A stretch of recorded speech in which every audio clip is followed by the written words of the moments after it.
इमरान खान की रिहाई का जो मामला अचानक से पुराने साथी जो हैं उनके जो पार्टी छोड़ गए, जिन्होंने दूसरी पार्टियां ज्वाइन कर लीं, जिन्होंने पीटीआई से लाताल्लुकी का इजहार कर दिया, वो अचानक से एक्टिवेट हुए और उन्होंने कुछ मुलाकातें शुरू की। आपको पता ही है, कल शाह महमूद कुरैशी के पास गए, वहाँ से कुछ मुलाकातें हुई और फिर आज टीवी इंटरव्यू से ये पता चला कि वो इमरान खान की रिहाई के लिए तहरीक चलाने का फ़ैसला कर चुके हैं और इस सिलसिले में वो हुकूमती वुज़रा से भी मुलाकातें करेंगे। राब्ते ऑलरेडी कर चुके हैं, राब्ते उनके ऑलरेडी जारी हैं। ये उन्हीं की ज़ुबानी जो हमारे तक मालूमात पहुँचे कि राब्ते उनके जारी हैं और वो मज़ीद सियासी लोगों से भी राब्ते करने वाले हैं। फॉर एग्ज़ाम्पल मौलाना फजलुर रहमान से राब्ता होगा और भी दीगर जमातों से उनकी मुलाकातें होंगी और फिर वो ये दावा कर रहे हैं कि पीटीआई की जो मौजूदा क़यादत है उसमें से भी कुछ लोग उनकी इस तहरीक का हिस्सा बनेंगे।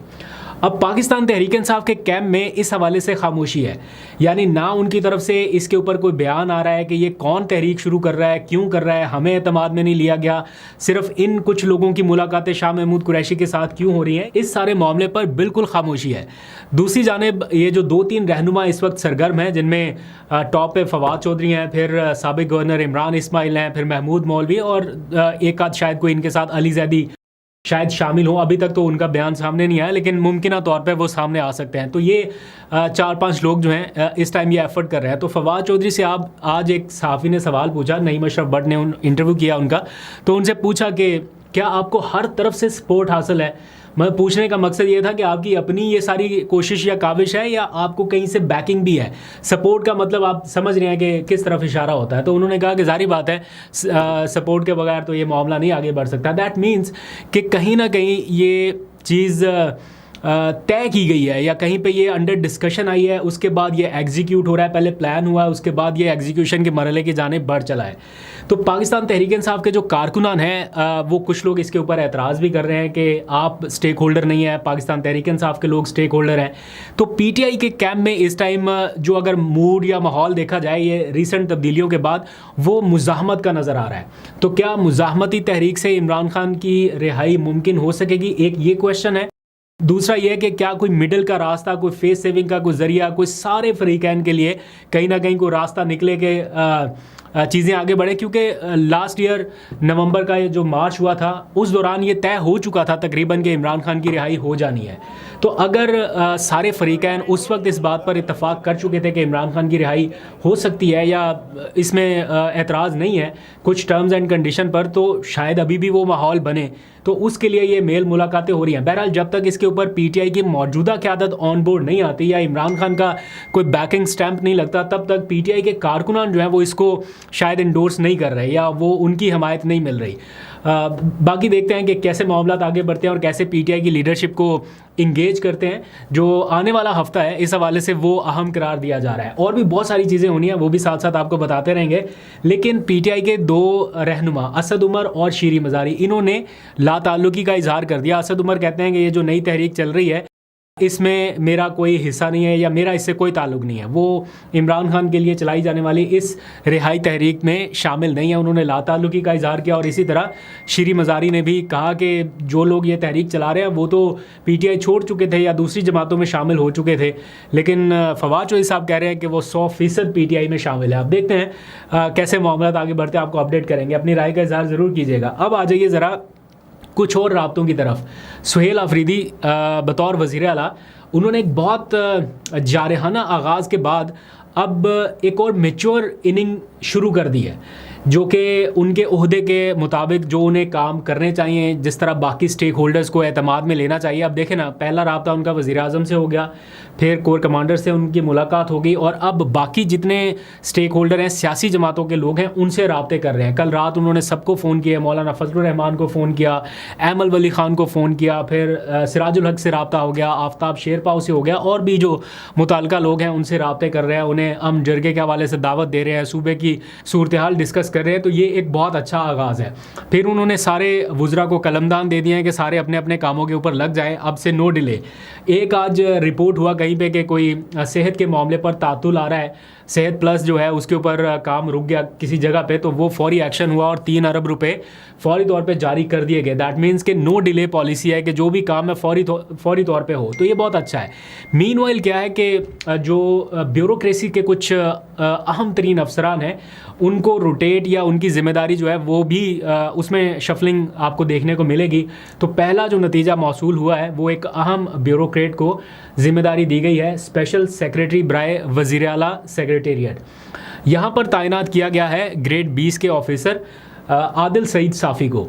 आपने शायद इनका नाम पहले भी सुना हो, हम तो इनको बहुत अच्छे से जानते हैं, देख चुके हैं काम करते हुए। ये बहुत ही अच्छे और बहुत ईमानदार ऑफिसर हैं। इनको इमरान खान ने ज़िम्मेदारी दी थी प्राइम मिनिस्टर ऑफिस में, जब उन्होंने वो बनाया था PMDU, जो शिकायत सुनने वाला एक पूरा महकमा था ना, उसका इंचार्ज इनको बनाया गया था। ये सारी अवामी शिकायत को देखते थे, फिर बर वक्त उनका हल करना, PM को रिपोर्ट पेश करना और बहुत सारी चीज़ें उन्होंने उस वक्त देखी थी।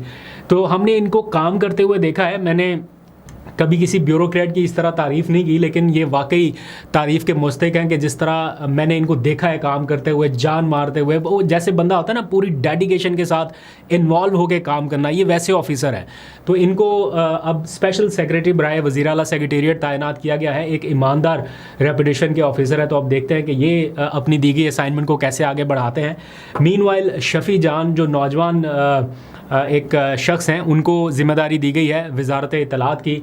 यानी पहले जो ज़िम्मेदारी बैरिस्टर सैफ़ के पास थी, उनकी जगह पे अब नौजवान क़यादत सामने आई है। तो शफ़ी जान जो हैं वो भी काफ़ी इंथुजियास्टिक लग रहे हैं। देखते हैं कि वो कैसे काम करते हैं। काफ़ी पुरजोश लग रहे थे अपनी नई असाइनमेंट को लेके, तो उनसे भी रब्ता करेंगे। देखते हैं कि वो ये मालूमात की रसाई के हवाले से या रब्ताकारी के हवाले से कैसे काम सर अंजाम देते हैं। मीनवाइल एक और चीज़ हुई है जो कि अब से थोड़ी देर पहले इख्तियार वली खान ने एक प्रेस कॉन्फ्रेंस करते हुए की। वो है सुहेल आफरीदी के ख़िलाफ़ एक नई चार्जशीट, और इस बार कोई छोटी मोटी चार्जशीट नहीं है, बल्कि 9 मई वाक़यात में उनके मुलव्वस होने का इल्ज़ाम आयद किया गया और उनकी कुछ वीडियोस जो हैं वो सरकारी टेलीविज़न पर चलाई गई और बताया गया कि किस तरह वो इन वाक़यात में मुलव्वस रहे और इन्होंने भी रियासत मुखालिफ सरगर्मियाँ करने का काम सर अंजाम दिया। और ये सारी पूरी प्रेस कॉन्फ्रेंस का जो मकसद था बेसिकली वो ये था कि ये भी रियासत के ख़िलाफ़ सरगर्मियों में मुलव्वस रहे हैं।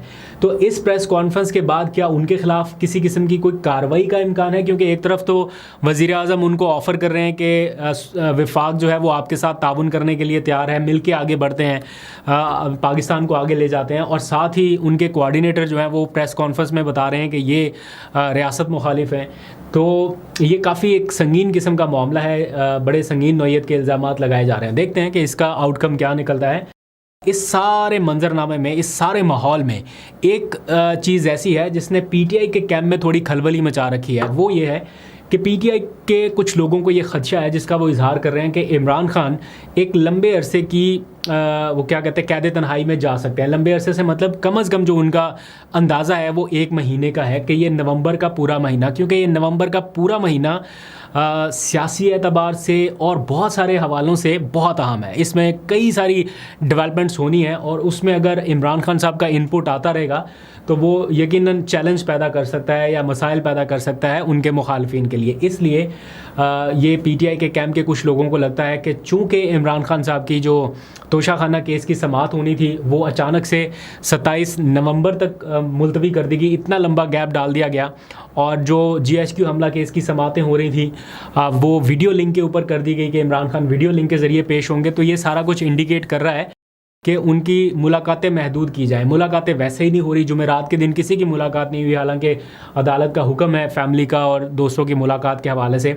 आ जाके रह जाता है एक मंगल का दिन जिसमें उनकी एक आध बहन की किसी की मुलाकात हो जाती है। अगर इस पूरे नवंबर के महीने में वो भी महदूद कर दी गई तो दैट मीन्स कि सीधा सीधा ये तन्हाई वाला मामला ही हो जाएगा। बहरहाल देखते हैं कि इसमें कैसे मामला आगे बढ़ते हैं। इट्स टू अर्ली टू से, बट मामला उसी तरफ जाते दिखाई दे रहे हैं। फिर इससे भी ज़्यादा अहम चीज़ जिसके ऊपर PTI के लोगों को थोड़ा वर्क करने की ज़रूरत है या अलर्ट रहने की ज़रूरत है, वो है 27वीं तरमीम। 26वीं तरमीम के असरात तो सब ने देख ही लिए हैं अब 27वीं तरमीम की बाज़गश्त है और ये बताया जा रहा है कि ये कोई हफ़्तों की या महीनों की बात नहीं है, ये चंद घंटों की दूरी पर है कि कौमी असम्बली से आपको इस हवाले से कोई ख़बर सुनने को मिल जाए। अभी कोई बाज़ाहिर हिलजुल उस तरह से नज़र नहीं आ रही, लेकिन मुलाकातें, राब्ते, बहुत कुछ हुआ भी है, बहुत खामोशी से भी हुआ है। और बताया जा रहा है, बल्कि मौलाना फजलुर रहमान के जो पार्टी के लोग हैं वो ये बता रहे हैं कि 27वीं तरमीम आ रही है और इसमें आर्टिकल 8 जो है उसको शायद अमेंड कर दिया जाए। ये मिलिट्री ट्रायल के हवाले से है और भी बहुत सारी चीज़ें वो बता रहे हैं। मैं मुर्तज़ा साहब का वो बयान सुन रहा था जिसमें वो बता रहे कि बहुत सारी चीज़ें जो हैं जो 26वीं तरमीम में नहीं हो सकी थी वो अब 27वीं तरमीम में होने जा रही हैं और इसी हफ्ते जो है वो आप देखेंगे कि ये कोई ना कोई डेवलपमेंट होगी और पहले मरहले में पार्लियामेंट का इजलास होगा और अरकान पार्लियामेंट को अपनी हाज़िरी यकीनी बनाने का कहा जाएगा। और इस बार वो कह रहे हैं कि नंबर्स जो हैं वो उनके पूरे हैं मौलाना की जमात के बगैर ही। तो अब देखते हैं कि क्या होता है आगे, लेकिन इस बार कोई रेजिस्टेंस सियासी जमातों की जानिब से या ओवरऑल नज़र नहीं आ रही।